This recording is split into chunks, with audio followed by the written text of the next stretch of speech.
싱킹 브릿지 타임즈 2024년 9월 16일자를 진행하도록 하겠습니다. 바벨 양극화 표현은 부동산과 베이비 부머 은퇴 요거하고 비교를 좀 대등관계로 비유를 해 봤습니다. 오늘의 그 편집 내용이 되겠습니다.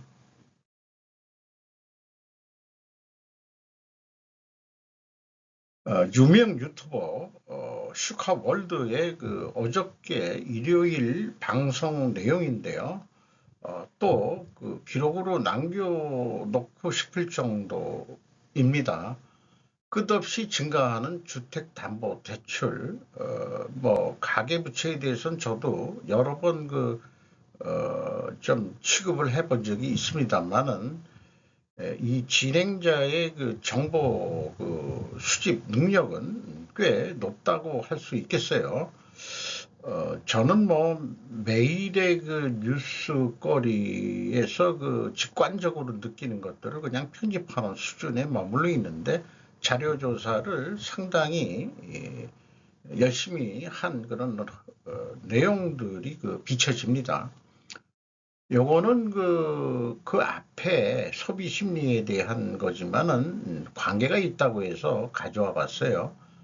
불황의 경제학, 작지만 만족스러운 소비를 찾는 심리, 고물가 높은 가계부채, 가계 소비 지출 감소, 불황일 때 소비가 늘어나는 상품들, 스포츠, 복권, 술, 콘돔 등 이렇게 소개를 하고 있습니다. 저 같은 경우는 제가 경제가 불황이라기보다도 세대가 불황의 경제 수준이니까 작지만 만족스러운 소비를 찾는 심리, 제 심리는 요 정도 수준일 것 같아요. 가계부채 많이 줄였습니다. 그런 상황이고요. 그럼에도 불구하고 제 소비 지출을 좀 줄이려고 저는 노력을 하고 있는 중이고요. 어, 한마디로 외식을 하더라도 싼 데 찾아가서 먹는 그런 싼 데 찾아가는 즐거움 이런 거를 좀 더 느껴보고자 하는 그런 심리입니다.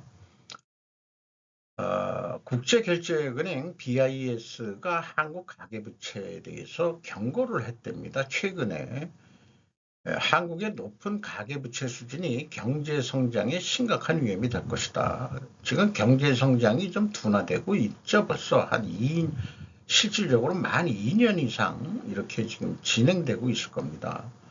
높은 부채는 이자 부담이 높아지니까 소비나 투자를 할 여력이 없어진다. 일반적으로 자기 자산의 100 내지 150% 부분에서 대출이 피크를 이루어지게 돼 있는데 이자 부담이 커지면서 200%를 넘어가면은 자기 자산의 부채가 200%가 넘어가면 성장률이 급속하게 이제 떨어진다. 요 오른쪽에 있는 게 이제 그런 거를 비유를 한 건데 이 파란색이 한국인 것 같고요. 빨간색이 이제 차이나로 되어 있습니다. 최근에 은행들이 전세대출, 다주택 대출 중단했다.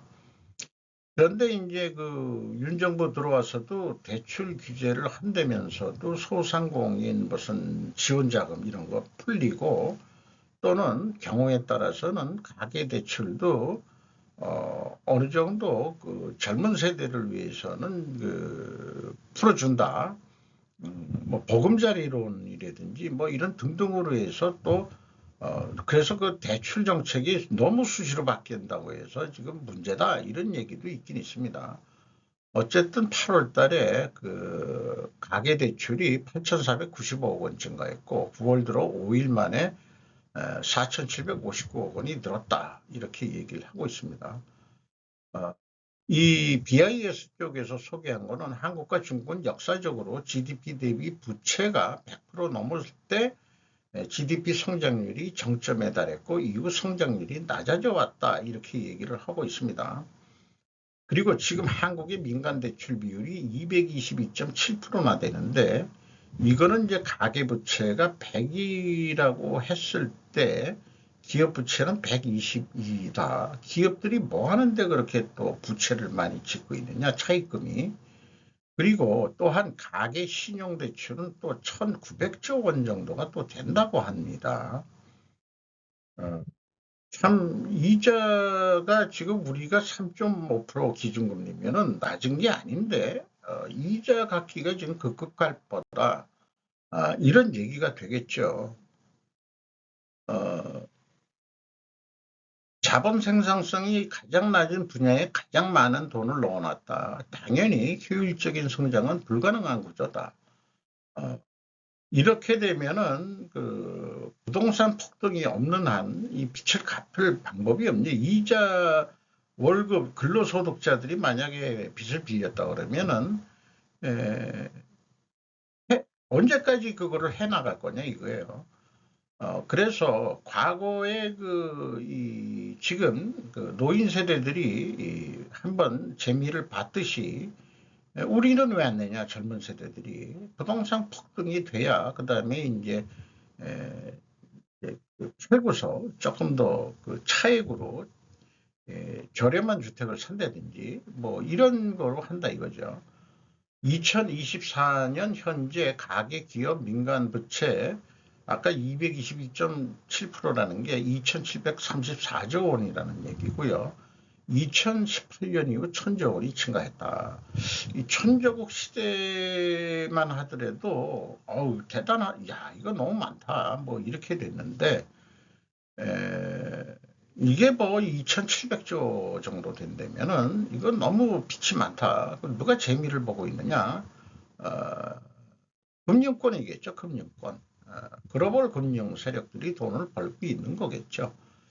그런데 부동산 가격이 서울 경기만 이것도 통계청 자료에서도 이런 게 있긴 있었습니다. 그리고 나머지 지방들은 허당이다 이게 허당이다 이게.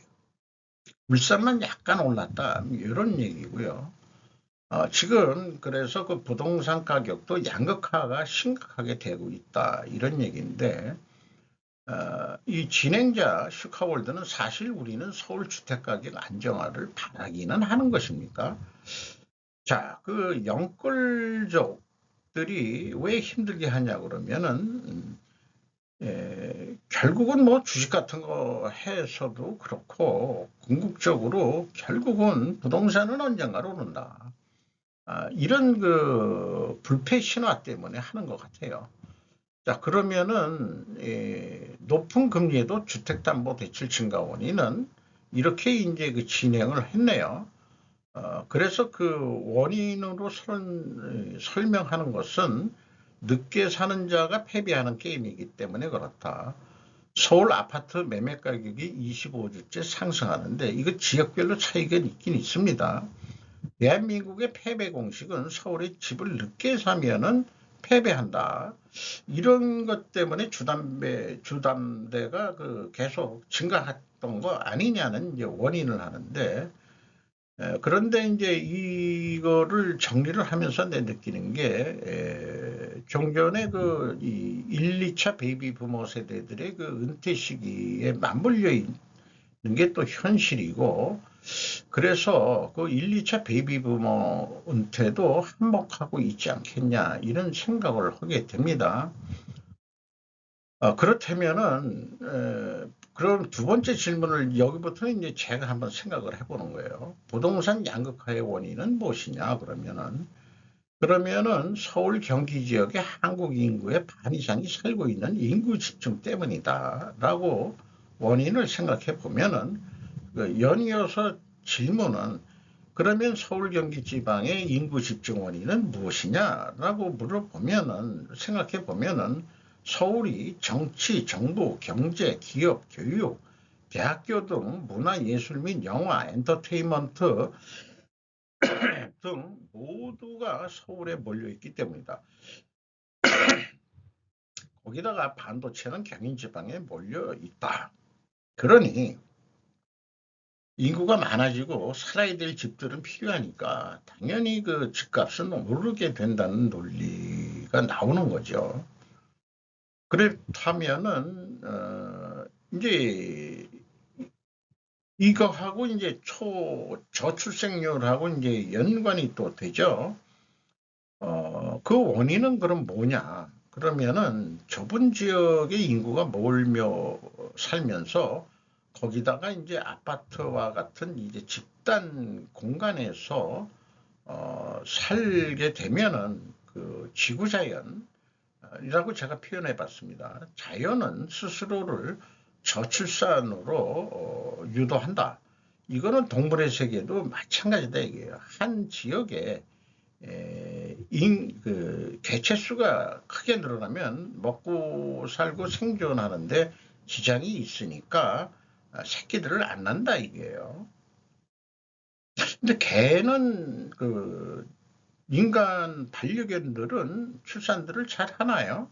중절소설까지도 시켜버리는데 어쨌든 먹고 사는데 지장이 없다 그러면은 새끼들을 많이 낳죠. 인간한테 꼬리를 흔들면서 딸랑딸랑딸랑 하면서 먹이를 주고 자기 사는데 이상이 없으니까 내 애새끼 낳더라도 잘 키워줄 거야. 그래서 인간하고 개하고 또 고양이하고 하도 그 오랜 세월 그 반려견 묘화 했으니까 이게 유전자까지 전달이 돼가지고 새끼가 났을 때부터 인간한테 꼬리를 흔드는 거를 유전자가 가르쳐 주는 거예요. 생존하라고. 이건 뭐 도킨스의 그 이기적 유전자 같은 얘기긴 합니다만은 그렇게 이제 그 견공과 그 묘공께서는 그렇게 지금 생존을 하고 있죠. 근데 인간은 힘들다 이게요. 태어나가지고 그 경제 생활 활동할 수 있는 때까지 크는 게 오랜 세월을 양육을 해야 돼 보니까 아주 힘들어가지고 애를 안 낳고 아이 우리 때에서 그냥 끝내. 뭐 이렇게 되는지도 모르죠. 자, 이런 상황에서 이제 종합적으로 이 좁은 땅덩어리에 우리 5천만 인구가 너무 많다. 그러면 이제 줄어들어야 되는 건 자연스러운 건데 안 줄이고 대한민국이 더 커지는 나라가 되기 위해서는 어떡할 거냐. 북쪽으로 밀고 올라가는 수밖에 없다.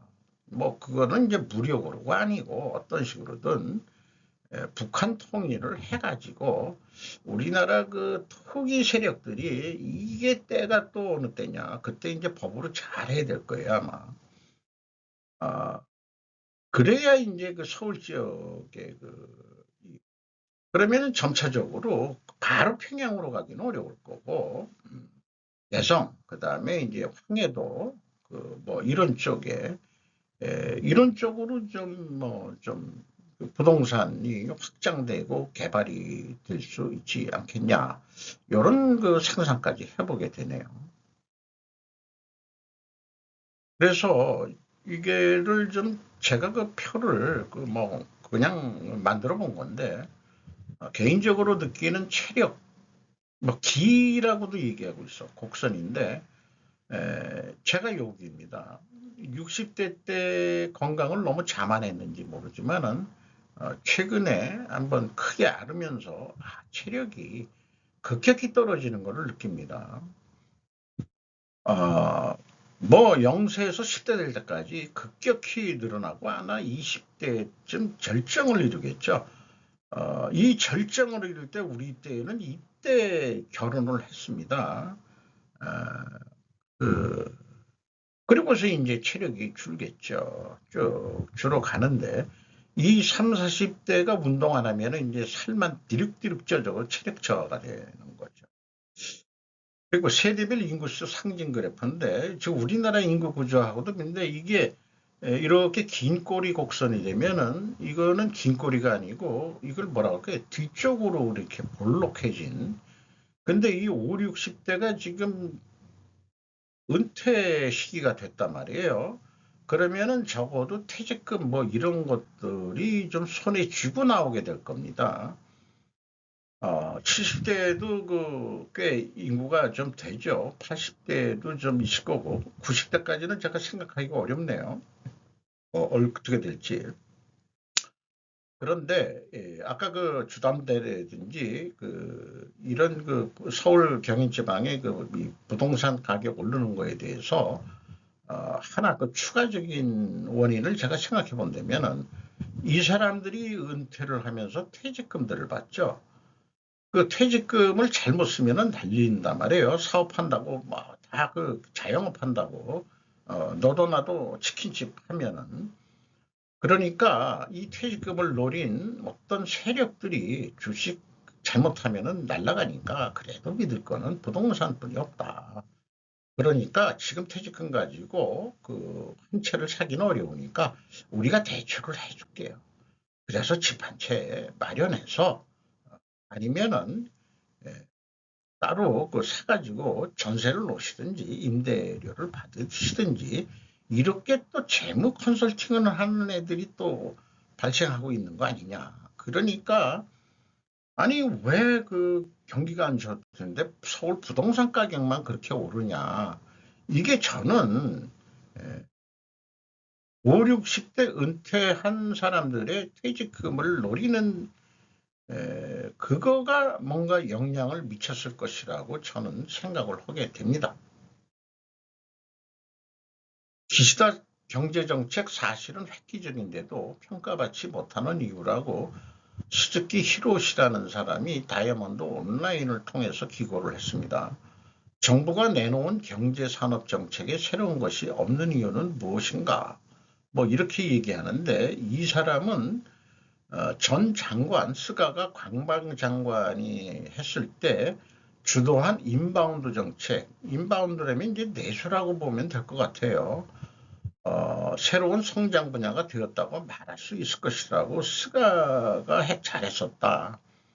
정부의 돈으로 민간의 의욕을 견인하려고 계획하는 기시다 정권이다. 예를 들어서 GX, 그다음에 DX 이런 쪽에 이제 정부 돈을 좀 지원해가지고 민간 의욕을 좀 세운다 이런 얘기가 있어요. 그런데 기시다 정권의 스택들은 스가 요시히데의 일하는 모습을 본받아라. 스가는 거시적인 경제도 좋지만은 개별적인 국민적인 과제를 흡수해서 그것을 과제로서 단기 집중형으로 접근해 나갔다. 사람들이 마음이 급할 수도 있으니까 각각의 시책은 사전에 업계의 사정대로 그 업계를 담당하는 조직을 조사한 후에 개혁에 착수한다. 그때 개혁에 반대하는 저항 세력은 힘을 모아 배제한다. 수법은 심플하다. 어떻게 하는지는 모르지만은 간단한 것 같지만 각각의 기득권이 있고 관공서의 벽도 있고 쉽게 개혁할 수는 없지만 그것을 카는 요가 스가를 얘기하는 겁니다. 시나리오를 생각해 실행해 나간다라고 칭찬을 하고 있어요. 그래서 이 대목에서 전 스가 총리라면은 한국의 의대 정원을 늘리는데 의사 집단의 기득권 벽에 막혔을 때 어떻게 해결할까? 저는 개인적으로 우리나라가 쿠바하고 국교를 맺었는데 북한하고 아삼육이었던 나라를 쿠바가 한국하고 국교를 맺을 정도면 지들도 이제 문호 개방을 하겠다는 얘기인데 저는 쿠바의 의사 배출 제도 그거 그냥 하는 게 우린 좋다. 사회주의 국가에서 배울 건 또 배워야 되지 않겠냐. 의사들이 너무 기득권 세력화 돼가지고, 진입장벽들을 만들어 놔가지고 그렇게 되는데, 쿠바처럼, 쿠바 의사들은 대기업 직원들 연봉 수준밖에 못 받는다. 이런 얘기예요. 그 정도 돼야 되지 않겠냐, 이게요. 그러니까 변호사도 마찬가지지, 로스쿨도. 거기에서 또 성공하는 애들은 또 있는 집안 애들만 또 된 거다. 우리나라 혈연, 지연, 학연, 그다음에 권력련, 이런 것도 있는 나라다 보니까 이런 생각까지 이제 하게 되네요. 그래서 국가 정권으로서는 거시적인 3정책, 금융정책, 공공투자, 산업정책을 내세우면서도 짧은 쇼트레인지 정책 메뉴를 조합해 나가시는 것이 최선이 아닐까 생각하고 있습니다. 얘네들 표현이 이렇죠. 그 일본말로 어떻게 표현하는지 모르지만 경제 전략 업계에 잃어버린 30년을 불러온 차세대 정치인들이라고 해가지고 기시다가 새로 이름 붙인 새로운 자본주의 이런 거 말부터 하지 말고 나중에 내용을 채우는 방식은 잘못된 것이다. 현 상황을 철저하게 분석해서 자연스럽게 다음 길 취해야 할 정책이 보이지 않을까. 그러니까 분석을 한다는 것은 현재 상황의 원인이 왜 그런지 원인 분석을 해야 된다는 걸 거예요. 그러니까 원인을 해소해야 이 해결이 될 테니까 우리나라 그 아까 그 부동산 때도 논리적인 그런 원인을 한번 생각을 해본 거지만은 그리고 실행해야 된다고 결정하면은 가슴이까 새끼라는 말이 우리말로는 적당한 말이 없는 모양이네. 움직여 국회 심의의 스케줄에 실른다. 정치란 스케줄이라고 갈파한 것은 정치평론가의 곧도 겐지다. 관저의 경제전략센터라고 하는 조직을 만들어 적당한 보수를 지불해 우수한 인재를 모아 전략을 짜야 하는 것 아닌가. 정권이 교체될 때마다 즉흥적인 경제정책이 나오는 것은 불행의 연속이다. 일본에 왜 경제전담부처가 없다는 얘기는 잃어버린 30년을 하면서 누구도 거기에 들어갈 사람이 없으니까 각 부처의 경제 문제가 다 쪼개진 거 아니냐. 우리나라도 거의 유사한 꼴이 된 것 같아요. 그런데 이제 이 기고 한 사람은 경제 담당 보좌관을 상설한 것도 하나의 아니다. 그것에는 감히 가슴이 가새끼, 동경 천대전구의 이게 최전문 남부 일대 외무성을 비롯한 여러 관청이 있다. 그러니까 여기에서 가슴이가 새끼를 움직인다는 것은 행정부를 움직여서 스케줄을 만든다 뭐 이런 것으로 이제 이해가 되죠. 물론 민간으로부터 폴리티컬 어포인트 정치 임명으로도 인재를 등용해야 된다. 우리나라 어떤 전문가들도 이런 견해를 우리나라 문제에도 이런 얘기를 하는 사람들도 꽤 있을 거로 알고 있습니다.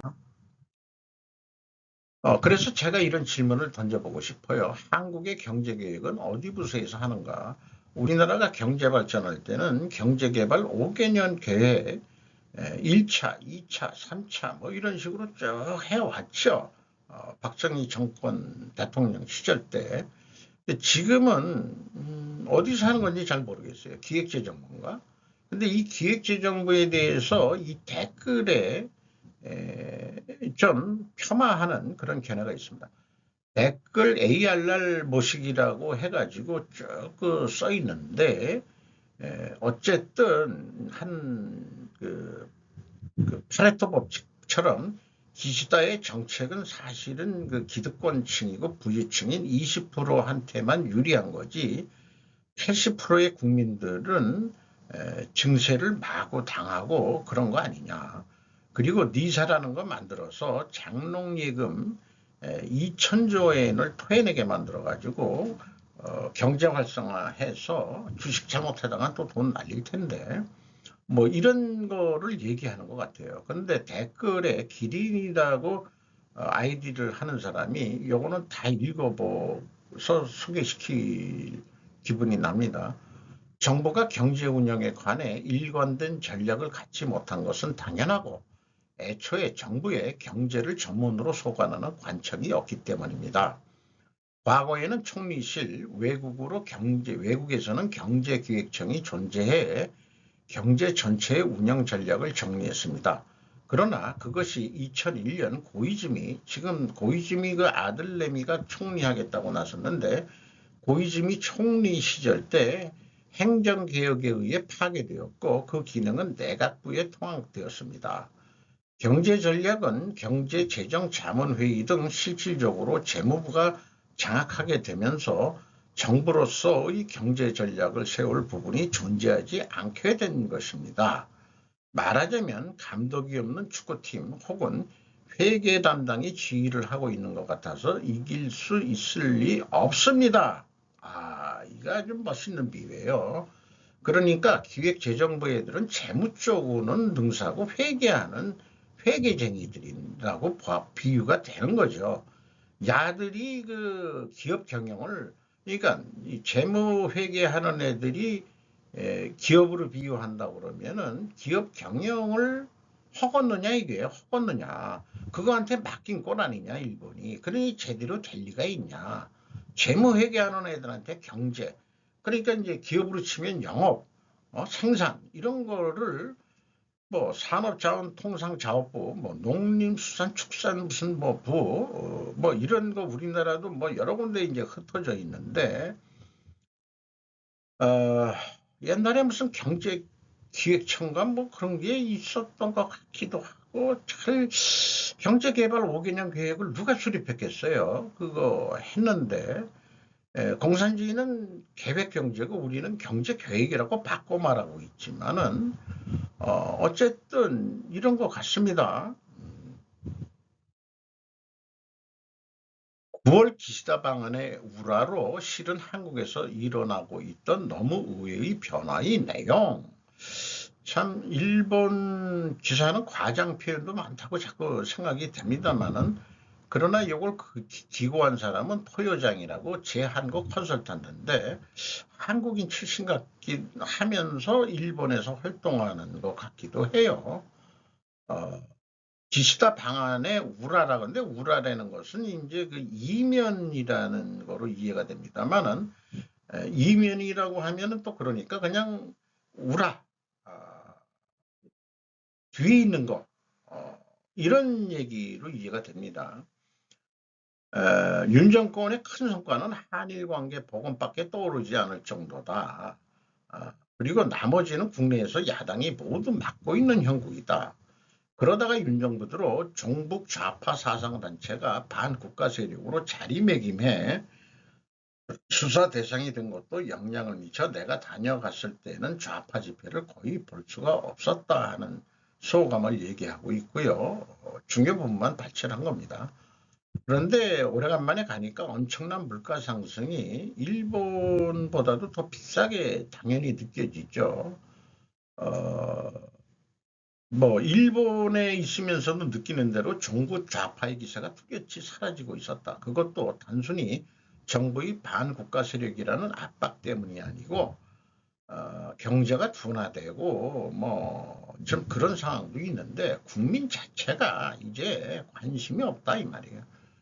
술집에서 얘기하는 거, 옛날 뭐 시끄러워도 정가 불안했는데, 지금은 그 술집 가서 술 한잔 하는데도 안정된 거를 경제가 안 좋아도 한국 사람들은 술집은 잘 되죠. 장사가 안 돼도 기분 나빠서 술 먹고, 또 장사가 잘 되면 기분 좋아서 또 술 먹고, 음주 가무에 능통한 민족이다 보니까 한국이 지금, 한국인인데 가미시라고 소개를 하고 있네요. 특히 신경 써서 얘기한 것이 일본 문화의 깊이다. 우리가 머물러 있던 일본의 지방 도시에서는 1년 내내 어디를 가든 행사가 있고 그 행사에 일본 문화 역사를 느낄 수 있다.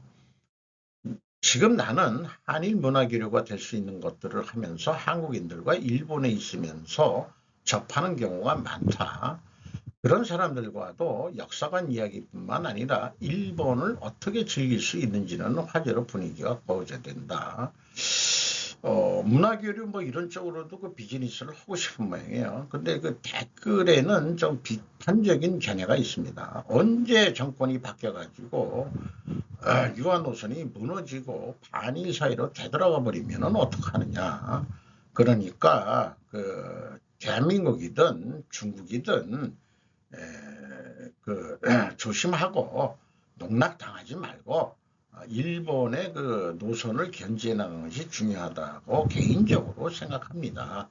자기 개인의 의견이라는 거로 그렇게 얘기를 하고 있네요. 동쪽은 동쪽, 서쪽은 서쪽이며 트르키에는 둘 사이에 브릭스만의 길을 개척하려고 합니다. 그런데 이 글을 읽으면서 그러면 동하고 서는 이해가 금방 되는데 여기 미국 서방이라고. 근데 동쪽은 어디냐 이게? 그게 그럼 공산주의를 얘기하는 거냐? 이 서방은 민주주의고 자기네는 중간 노선, 브릭스 노선을 가기로 한다는 건데, 근데 이 브릭스에는 중국과 러시아가 들어가 있잖아요. 그래서 여기서 얘기하는 그 호르의 하이네라는 사람이 쓴 동쪽이란 것은 우리로 치면은 우리 기준에서는 중동이라고 부르는 건데 중동. 걔네들 입장에서는 지금 중동을 얘기하는 거 아닐까 이런 생각이 들어가요. 그 과정에서 자기네들이 브릭스에 들어가서 튀르키예의 이 외교적인 입지를 갖춘다 하는 것으로 이해가 됩니다. 미 육군은 태평양에서 러시아와 중국의 파트너로서 할 수 있는 메시지를 보내기 위해 알래스카의 먼 가장자리에서 갑작스러운 무력 시위를 벌였습니다. 크리스 파넬라가 비즈니스 인사이더에서 보도를 했습니다. 지금 중국과 러시아가 공동 해군 훈련을 동해 쪽인가 어디 서태평양 북쪽에서 한다는 얘기가 있죠. 일본하고도 가까운 데서 하고 있는데 이런 얘기가 들리니까 미 육군에서 육군 제11 공수수단장 조셉 필버트가 지금 어디에서 훈련을 하려면 알류산 열도 있죠. 알래스카에서 쭉 우리 캄차카 반도로 연결되는 거기 어디 선에서 훈련을 한다는 거예요. 그래서 이런 훈련들이 꼭 무슨 한미일 군사 훈련도 중요한 거지만은 미국의 독자적으로 미국은 좀 신경 쓸 때가 아주 참 많은 것 같아요. 이 북극 항로 누가 나중에 쟁취하느냐? 알래스카는 군인들이 다양한 북극 전쟁 기술을 개발해야 하는 크고 복잡하고 어려운 환경이라고 소개를 하고 있습니다. 이 젊은이들이 말하자면은 이동하는 어떤 기체 내에 있는 장면이 찍힌 것 같습니다. 여러 사진이 있었는데 하역하는 군 수송기로 그런 것도 있고 알류산 열도의 어떤 섬에서 알류산 제도 체인이라고 섬 체인 그 열도라고 그러죠. 열도 우리는 훈련을 하고 있다. 그러니까 이 러시아하고 그다음에 이제 알래스카하고 좁은 데를 통해서 국경이 거의 맞닿아 있는 상태니까 러시아하고 앞선 전에는 러시아의 힘이 약해져 가지고 러시아의 동쪽을 중국한테 맡기지 않겠냐고 에코노 타임즈인가 거기에서 얘기했는데 천만의 별말씀을 다 하십시오. 중국이 러시아 동쪽을 먹게 해서는 안 된다. 우리가 먹는 데는 모르지만은 역사적으로 연해주, 만주, 다 발해와 고구려 역사적인 연고가 우리는 있는 민족이다 이 말이에요. 나라다 이 말이에요. 어딜 중국이 먹겠다고 말씀이 안 되는 얘기들을 하고 있어요.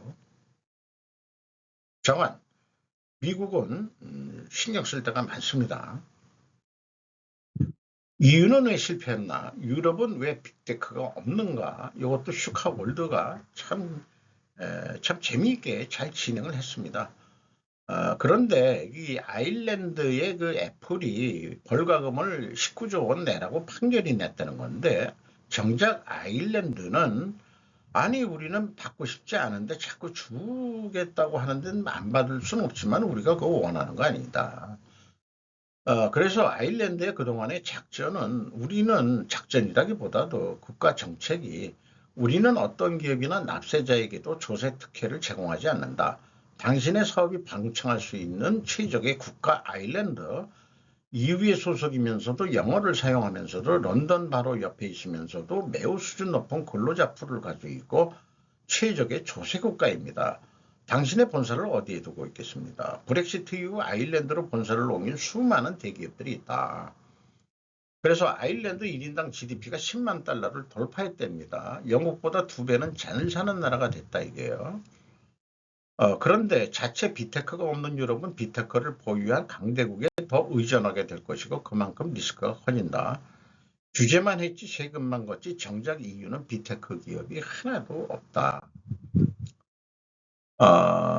요 위에 거는 제가 비로다 쓴 표현입니다. 공산주의를 유럽에서는 환경인권주의라고 다르게 말하고 있습니다.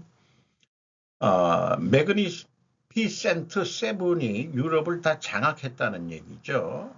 황야의 7인. 그 최근 버전은 그 이병현 배우가 칼잡이로 나오는데 여기 매그니피센트에 여기 한국 그 삼성이나 어디가 좀 들어갔으면 얼마나 좋을까 그런 생각도 해봅니다만은 제조업 말고요. 그 IT 뭐 이런 쪽에 주요 공직에서 퇴임한 드라기가 EU한테 요청을 받아가지고 유럽의 경쟁력이 왜 지금 이렇게 됐느냐 1년 동안 연구 레포트를 했는데 원인은 아니 그 결과 유럽은 집중력을 잃었다. 그 원인은 유럽 기업 절반 이상이 유럽의 규제 장애물을 큰 과제로 꼽았다. 그게 원인이다. 규제가 너무 많다. 환경 뭐 이런 것 때문에 환경 인권 이런 것 때문에 둘째, 유럽은 공동자원을 낭비하고 있다. 요거는 결과죠. 그 주요 원인은 미국에 널린 대학, 대기업, 벤처 캐피탈 등이 모두 결합된 기술 클러스터가 유럽에는 아예 없다. 전 세계 벤처 캐피탈 중 유럽의 비중은 단 5%고 미국은 52%나 된다. 그러니 유럽이 경쟁력이 있을 수가 있느냐 이런 얘기가 되겠죠.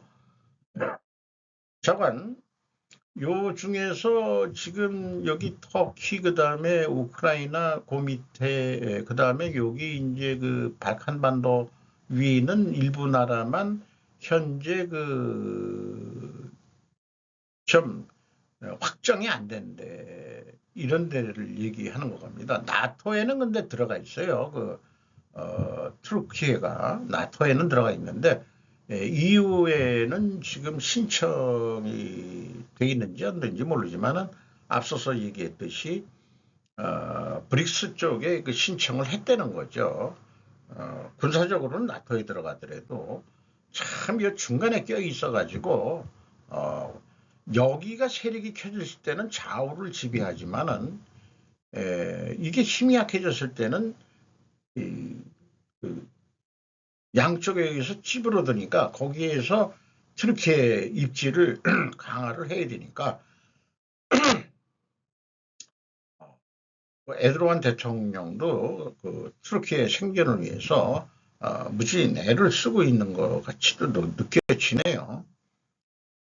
그래서 그 이런 화두를 던져볼 수 있겠습니다. 미국은 연방이고 유럽은 연합이라고 부르는데 그럼 연방과 연합의 차이는 뭐냐?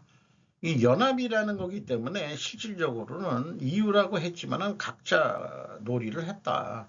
그래서 통일되고 단결된 힘이 필요하다. 그러면은 자 이제 원인을 각종 규제 때문이고 뭐 이런 거로 얘기가 됐고 자원을 낭비했다면은 대안을 제시하는데 공동부채가 유일한 대안이다. EU 국가들 공동 명의로 대규모 채권을 발행하자. 이래서 이제 그 매년 1,200조 원의 투자 자금을 그 IT 쪽에 쏟아붓자. 근데 돈이 어디서 나오나 하는 질문을 하는 거죠. 그랬는데 이 대안이 나오는 것에 대해서 독일 자체가 반대했죠. 그리고 독일 자체도 자기가 현재 코가 석자인데 이 이하는 제가 좀 생각해 본 내용입니다. 질문은 EU가 그 국채를 발행한다고 하더라도 채권을 누가 사줄 거냐 이게 EU 전체 국민들이 다 사주냐 돈들이 있어가지고 그럼 미국이 사주겠느냐 누구 좋으라고 그걸 사주겠냐 뭐 그런 생각도 들어가요. 메르켈 16년 장기 집권이 평화로웠던 외형은 러시아 가스에 에너지를 의존하고 생산은 폭스바겐 공장을 중국으로 넘어가게 한 것이 문제로 보인다. 현재로서는 어쩌면 미국 달러에 대항한다고 EU 유럽 공동체를 만든 것 자체가 실패작일 수도 있겠다는 생각이 든다. 지금에 와서 그냥 각자 플레이를 했어도 그만 아니냐. 어쨌든 그 유로 달러 가지고 그 뭐 기차 여행으로 뭐 비자 없이 다 돌아다닐 수 있는 거는 좀 좋긴 좋아요. 미국 언론은 드라기의 보고서를 인용, 유럽이 국방 예산을 너무 미국에 의존했던 것도 문제라고 지적했다. 그래서 한국 같은 방산 물건을 사고 유럽도 그 방위 산업을 다시 부흥시켜야 된다는 것도 소개를 어저께인가 한 것 같습니다. 저는 공산주의를 낭만적 환경 인권주의로 고쳐 말하는데 그게 사실은 위장된 보편복지를 추구한 것도 큰 문제라고 본다. 사회주의 정권들이 그 유럽에서 많이 그 집권들을 해왔는데 보편복지를 많이 내세웠지만 결론적으로 못 살게 됐다. 이게 전반적으로 다. 그러니까 극우 세력들이 봐라 니들이 무슨 뭐 인권 환경 떠들고 있는데 우리나라 국민들 자체가 못 사는데 무슨 개똥 같은 얘기냐. 지금 그러니까 이 사회주의자 그 정당들이 지금 몰락해가고 있는 중이죠. 이렇게 느껴집니다. 트럼프 대 해리스 토론, 뭐 저도 한 취급을 했습니다만은 제가 트럼프가 유리한 주제가 있었고 해리가 유리한 주제가 있었는데 핵심을 얘기하는 것은 이게 이제 그 해리스의 질문에 낚인 그 트럼프의 그 표정을 했는데 트럼프가 뭐 답변하니까 해리스가 그 웃는 모습까지 그 영상을 보여줬어요. 근데 언론의 평가가 사람을 낚는 것이 이렇게 쉬운 것인가? 해리스는 트럼프의 개인적인 이야기를 자꾸 언급했고 트럼프는 매번 낚였다. 이렇게 이제 소개를 했는데 빨간 글씨를 제가 생각해 본 내용입니다. 트럼프의 개인적인 이야기 언급이란 것은 사실 인격 모독적이고 인신 공격적인 것으로 해석해야 한다. 정책 얘기를 하다가 밀리니까 개인 얘기로 공격을 한 거예요. 해리스가 트럼프를 낚이게 만든 원인이 그것이라면 트럼프를 탓하기 이전에 그 원인으로서는 해리스는 포기했어야 한다. 그래야 대통령감이지 제 생각에는. 트럼프가 해리스에게 요거 제가 오타냈네요.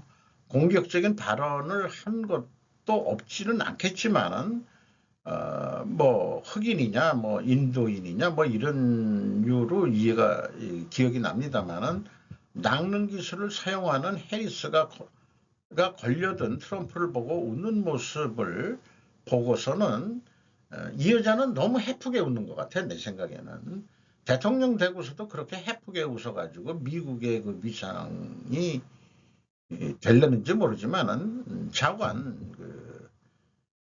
인신공격을 해서 대통령이 되면은 그거를 다른 나라 국가 지도자들한테 똑같이 써먹을 거야. 그러니까 제 개인적인 생각은 이런 여자가 대통령감인지는 의심스럽다. 요거는 이제 개인 견해에 국한합니다. 이상 마치도록 하겠습니다.